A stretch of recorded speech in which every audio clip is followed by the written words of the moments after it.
In some ways, for Rojava Hama, life was better during the years of battle against Islamic State group militants. She fought with the Syrian Democratic Forces, or SDF, an umbrella name for the Kurdish-led military that was the main frontline fighting force against IS in Syria.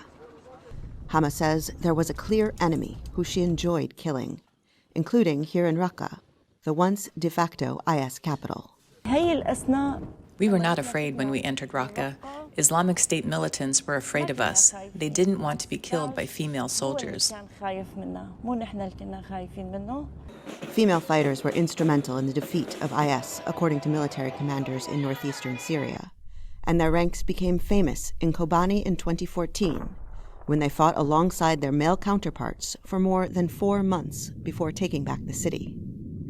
Now, the days of open battle are long over, says Hama, but there is still fighting to do. It's not a military war now, it's an ideological war. Anyone can fight with weapons, even children can shoot. But we want to liberate our minds from the ideology.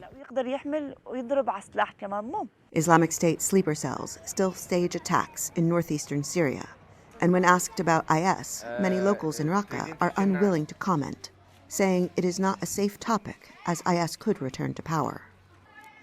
And in the nearly 3 years since the war ended, efforts to rebuild have waned, feeding the general feeling of insecurity. At the beginning, building projects were obvious, but for the past 9 months or a year, everything has stopped. We cannot find any humanitarian aid. Northeastern Syria is dotted with graveyards, memorializing the thousands of SDF soldiers who died fighting IS.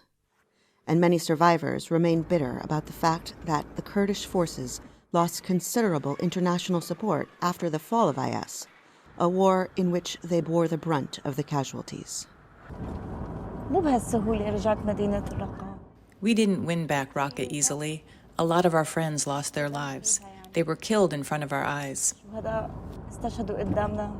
In 2019, the U.S. pulled most of its troops from Syria, leaving the Kurdish forces vulnerable to attack from Turkey, which took over swaths of the border, calling it a buffer zone between them and the Kurdish forces, whom they call terrorists.